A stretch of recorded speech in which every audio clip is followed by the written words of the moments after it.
our falcons took flight and etched their answer across the skies, resulting in 7 of the Indian jets turned to scrap and dust. A decisive response.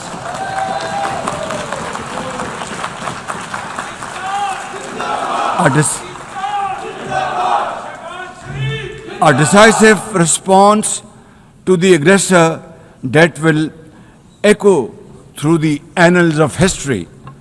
To the fearless architects of this victory, to every officer and soldier, heirs of our martyrs, their names are forever engraved in glory. To mothers of our martyrs, their courage guides our path forward, and their sacrifice shall never be in vain, inshallah, God willing.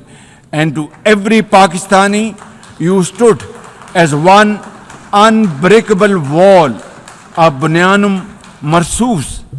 Excellencies, though in a position of strength, Pakistan agreed to a ceasefire facilitated by President Donald Trump's bold and visionary leadership. We express our deep appreciation to him and his team for their active role in bringing about the ceasefire. President Trump's efforts for peace helped avert a more threatening war in South Asia.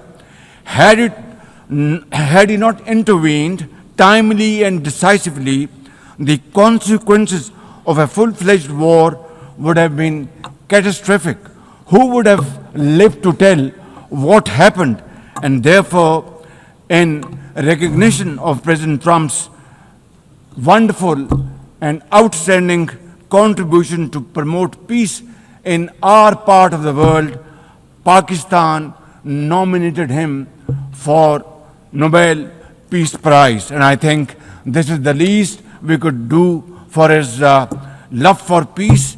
And I think truly he's a man of peace. Ladies and gentlemen, we're also grateful to our friends and partners, including China, Turkey, Saudi Arabia, Qatar, Azerbaijan, Iran, UAE, and of course, UN Secretary General for extending their diplomatic support to Pakistan at this crucial time. Excellencies, we have won the war, and now we seek to win peace in our part of the world. And this is my most sincere and serious offer before this August Assembly of the World Nations. Pakistan stands ready for a composite, comprehensive and result-oriented dialogue with India on all outstanding issues. South Asia requires, ladies and gentlemen, proactive rather than provocative leadership. India's unilateral and illegal attempt to hold the Indus Water Treaty in abeyance defies the provisions of the treaty itself as well as the norms of international law. Pakistan has made it abundantly clear, and let there be no doubt once again in anybody's mind, as I said last year in this hall, from this podium, we will definitely and ardently defend, inshallah, the inseparable right of our 240 million people on these waters. To us, any violation of this Indus Treaty represents an act of war. Ladies and gentlemen, through this august House, I wish to assure the Kashmiri people that I stand with them. The people of Pakistan stand with them. And one day soon, inshallah, India's tyranny in Kashmir will come to a grinding halt. Kashmir will gain its fundamental right to self-determination through an impartial plebiscite under the auspices of this very organization, United Nations. Excellencies, the plight of the Palestinian people is one of the most heart-wrenching tragedies of our times. This prolonged injustice is a stain on the global conscience and our collective moral failure. For nearly 80 years, the Palestinians have courageously endured Israel's brutal occupation of their homeland in the West Bank. Each passing day brings new brutality, illegal settlers who terrorize and kill with impunity, and nobody can challenge them and question them. And in Gaza, Israel's genocidal onslaught has unleashed unspeakable terror upon women and children in a manner we have not witnessed in annals of history. In blind pursuit of its nefarious goals, the Israeli leadership has unleashed a shameful campaign against the innocent Palestinians, which history will always remember as one of its darkest chapters. But speak we must, Madam President, we must speak and speak loud and clear. Our words are too little, too late for Hind Rajab, a child, nay, a little baby. We have all heard her trembling voice on that phone call, which little Hind made as she struggled to stay alive under Israeli onslaught and atrocities. Can you imagine that little girl, Hind Rajab, as if she was our daughter? Can you imagine not having the compassion to spare her life? My agony and the agony of the entire Muslim Ummah, indeed, I think the agony of all the nations on the planet is that we failed Hind Rajab, and she will not forgive us in this world and the world hereafter. As they say, ladies and gentlemen, the smallest coffins are the heaviest to carry. I, for one, would know, for I too carried the tiny coffin of a 7-year-old Irtiza Abbas during the recent confrontation with India. He was only 6 years old. Therefore, we cannot and we must not fail these children of Gaza or any child anywhere in the world. We must find a path to a ceasefire now and just now. Pakistan firmly supports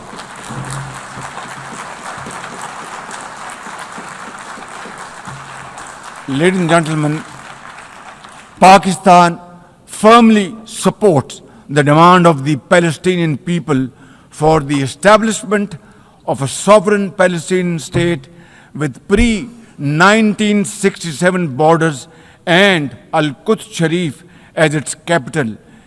Palestine can no longer remain under Israeli shackles. It must be liberated, and liberated with full commitment and with full force.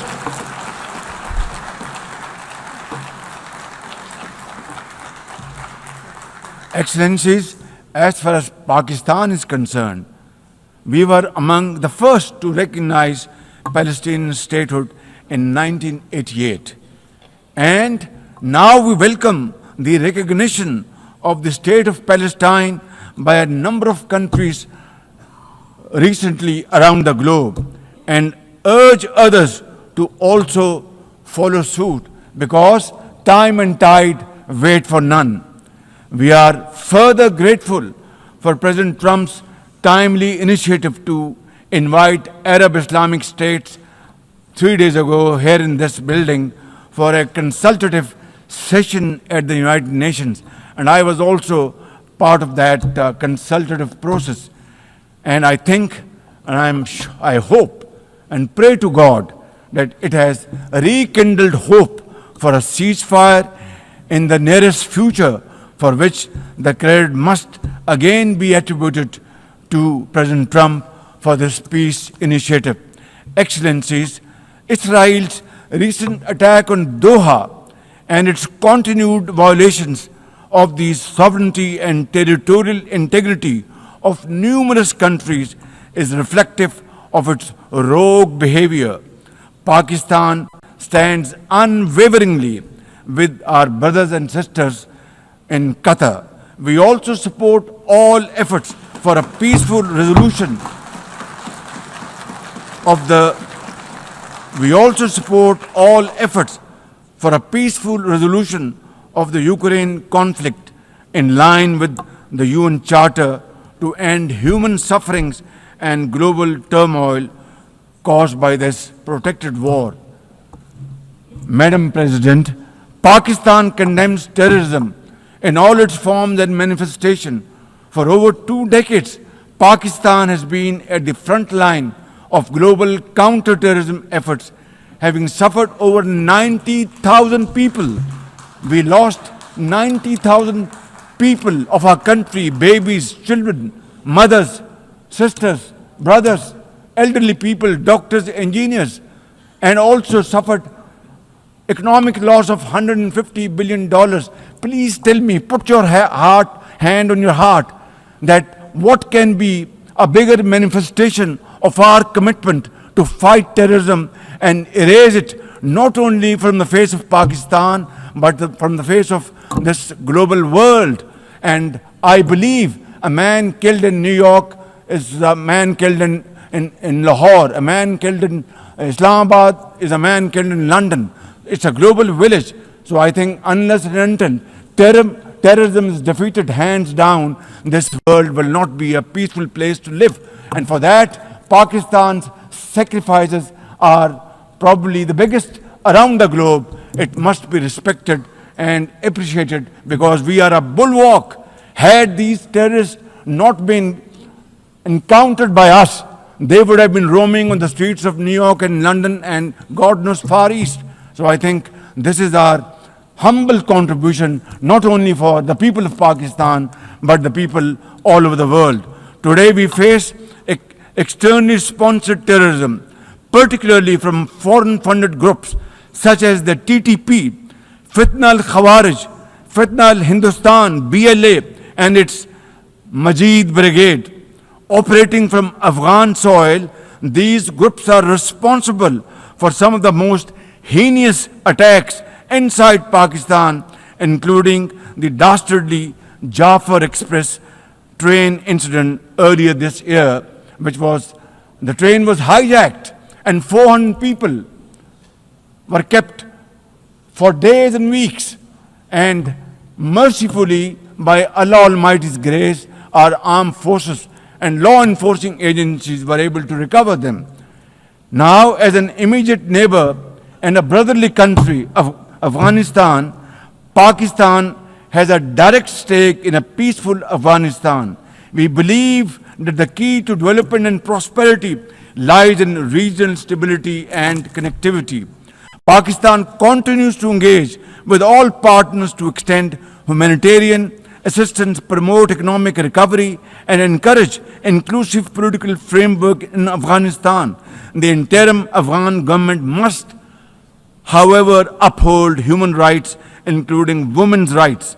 Above all, we expect that Afghan interim government to take effective action against terrorist groups and to ensure that Afghan soil is not used for terrorism against any country.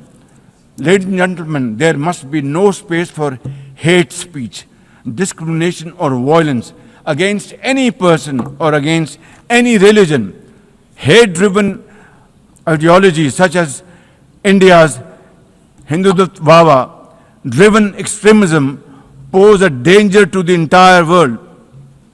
While there is growing recognition of the dangers posed by Islamophobia, the imperative of effectively combating this menace can hardly be overemphasized. Pakistan welcomes the appointment of a UN Special Envoy to combat this scourge. Ladies and gentlemen, while we are confronted with the climate crisis, it demands the most urgent collective action. In 2022, Pakistan faced massive floods of humongous proportions that caused huge losses amounting to $34 billion and many valuable lives lost. This year again, we are dealing with another mega flood with thousands of villages washed away from the face of the earth, millions of people displaced, more than 1,000 killed, and billions of dollars of crop, livestock, and property washed away, lost to flood waters. Our nation stands united in these testing times, and we are dealing with this natural calamity with remarkable resilience by the grace of God. I have declared a climate emergency to cope with this challenge. The catastrophic floods of 2022 and 2025 this year are glaring examples of loss and damage caused due to climate change.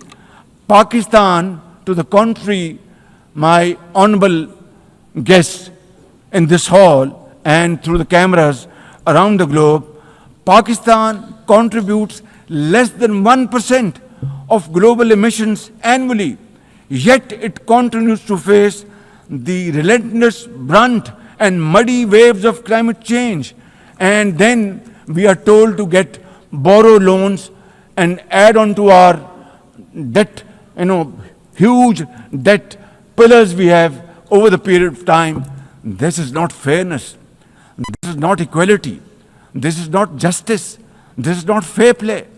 How can you expect a country which is a developing country facing humongous flood challenges every year due to climate change and no fault of ours, and yet we are told to borrow more loans? I think borrowing loan would be destroying your economy. We will be better off than not borrowing loan and standing on our own feet, working hard, tirelessly, blood and sweat, and we will, inshallah, make Pakistan a great country, inshallah. Ladies and gentlemen, while we deal with climate change, I bear good tidings on the domestic economic front. Socio-economic development and the welfare of our people are among my government's foremost priorities. We have successfully implemented deep-rooted structural macroeconomic reforms, modernized and broadened our taxation system, intensified efforts to mobilize productive investment, and embraced digitization, AI, and crypto as the tools of the future. Strategic partnerships, including our all-weather cooperation with China through the China-Pakistan Economic Corridor under President Xi Jinping's landmark Belt and Road Initiative, are contributors to our progress as I speak. I admire the vision and foresight of President Xi Jinping, whose recently launched Global Governance Initiative, along with other global initiatives, offers a comprehensive framework for a more just, fair, and inclusive development. Excellencies, as a non-permanent member of the UN Security Council, Pakistan is playing its constructive role in conflict prevention.